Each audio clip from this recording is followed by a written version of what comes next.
If I look somewhat wet, that's because it's so hot in here and I cannot open the windows because there's a building site outside. Hey guys, welcome back to the Zurich Review. I'm Karen and this is my review of Scythe by Neil Shusterman. Scythe is the first book in a trilogy. I think the trilogy is called Arc of a Scythe, and it is a YA/new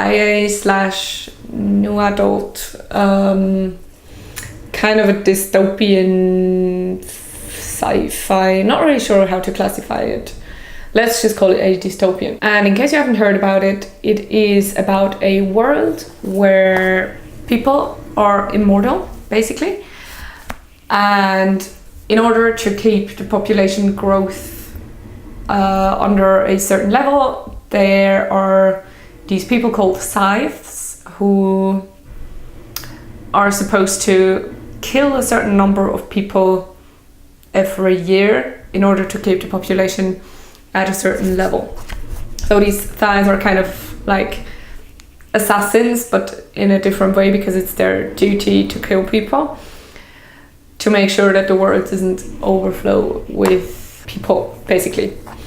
And in this society, as I said, people are immortal. They have eliminated anything bad, really. There isn't really any sickness or poverty, or all of the bad things in humanity have been eliminated, and they've given control to this giant cloud computer thing called the Thunderhead, which is kind of a sentient computer, if you want to say so. And just to warn you before I start with my 5-point review, I've listened to the audiobook in German just because I prefer German for audiobooks. It's easier for me to follow. In case I say some weird words or try to translate things, I don't really know what they're called in English. I'm sorry for that. I hope you can follow me anyway. So my first point, as always, is the plot. Oh, what I haven't said about the content is that I've explained the world, but the actual book is about two kids, or teenagers really, Scythe and Rowan, who are selected to become apprentices to become Scythes. And that to me was a very interesting premise. It sounded kind of like Harry Potter-esque, where they have to go into this apprenticeship and learn how to be a Scythe, you know what I mean? So it did sound really interesting to me, and the plot did not disappoint me. It started with kind of a slow build-up, but there were maybe one or two major plot points that really surprised me, that I wasn't expecting, that really kept the tension going for me. So it was never boring, it never dragged. It was just a constant shoot of new information and a new plot twist, which kept me at the edge of my seat, literally. And as it is a trilogy, there needed to be some kind of thing at the end that makes you want to read the next book, and that was definitely there.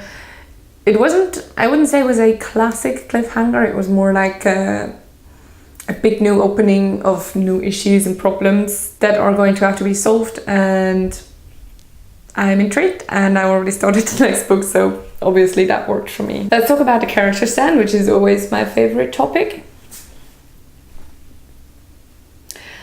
So both main characters, Scythe and Rowan, are absolutely amazing. I love them both. For some reason, I always had a slight preference for Scythe. Not sure if that's just because she's a girl, I don't know. But Scythe, I think she was the first one we met, and that's usually who I bond with more. She is not your classic insecure little girl who goes about to discover the world. Actually, she knows what she wants quite clearly, which I appreciated about her, and she also lives according to it, which is a great character trait for her. Rowan is a bit more complex than her, I would say, so he's very, very interesting, but he does have maybe one or two shades that are a bit more ambiguous, where you don't exactly know how his mind works. Well, with Scythe, I always had a feeling that I knew her quite well. I knew how she would react to things. Not with Rowan. He was a bit more mysterious to me, which I appreciated. And they worked really well together too. There are some really great side characters, especially both Scythe Curry and Scythe Faraday, who are, I can't say too much about that. Scythe Faraday is the Scythe who selects Citra Rowan to be his apprentice. And then they meet other Scythes, for example Scythe Curry, who is this wise lady, they call her, in German she's like the Grande Dame of Death. And there's a younger Scythe as well who is called Scythe Volta, who was really interesting as well. So most minor characters had a few like special traits or just interesting things about them, and I really liked basically all of them. Well, not necessarily liked, but they were interesting characters to hear about. On to the world. Obviously the world is a big part of this book, and this dystopian society was really interesting to me. It was also kind of scary because I don't think that it's particularly unrealistic. Like, we're close enough to maybe not defeating death, but defeating long-term sicknesses, hopefully someday defeating poverty. And I just think that this kind of society isn't totally unrealistic, which kind of made it a little bit scary for me. But it also was very interesting because it's quite relevant to like modern day issues. For example, what I kept thinking about was the separation of the state and the church in modern countries. Some of them have it, some of them don't. Switzerland, for example, is supposed to have it, but doesn't really have it. But because in Scythe, or in the world of Scythe, the state, or the Thunderhead, which is like the controlling kind of cloud instance, and the Scythedom are very, very strictly separated, and no contact is allowed between them, which makes for some very interesting situations, especially in the second book, which I've already started now. But that was a very interesting trait of this world. One thing I thought was missing just a little bit was some more backstory to the world. Like, the current world as it was at the moment was very well described,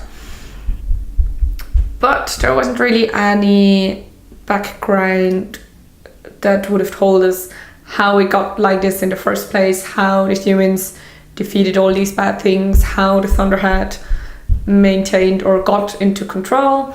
These kind of things weren't really explained as much. But as it is a trilogy, I'm thinking that we might get some of this in the following books. About the writing. As I've already said, I've listened to the German audiobook for this book, which I'm not sure if I can talk about the writing because of that. The audiobook is really well done. The translation felt alright. There wasn't any, like, sometimes it seems a little bit off, but this one really was just fine. Couldn't have said that it was a translation. But one thing I can say, what worked really well, maybe that worked especially well in the audiobook, but I'm thinking it worked well on the page too, is the different character voices. Sometimes you get, or the bits of world building that you get, or background story, they're often told in diary entries by certain Scythes, for example Scythe Curry or Scythe Goddard. And you get their diary entries, and in the audiobook they're read by a different narrator than like the main story, which I really appreciated. And since there are different people in these diary entries, you get different voices for each diary entry, which worked so well. And I think it was connected to the writing as well, or like the characters had very unique voices in the text, but also obviously in the audiobook, which I really appreciated. And that is also why I would recommend the audiobook. I don't know if the English audiobook is done in the same way, but if it is, definitely go for it. My final point is my enjoyment of the novel. For me, Scythe was very gripping. I wasn't able to put it down. I kept listening to the audiobook for like 4 hours straight one day when I drove up to Germany and back, I was just like, I need to drive some more because I want to listen to this story. And when I got home, I was like really frustrated to have to stop it for a moment. I even listened to this audiobook in bed, which I don't usually do. But it was just, I just needed to know what was going on. Yeah, and what I really enjoyed as well is that it develops somewhat slowly, but in very much depth, which I found very enjoyable. So these were my 5 points, and according to them, I decided to give this book 4 out of 5 stars.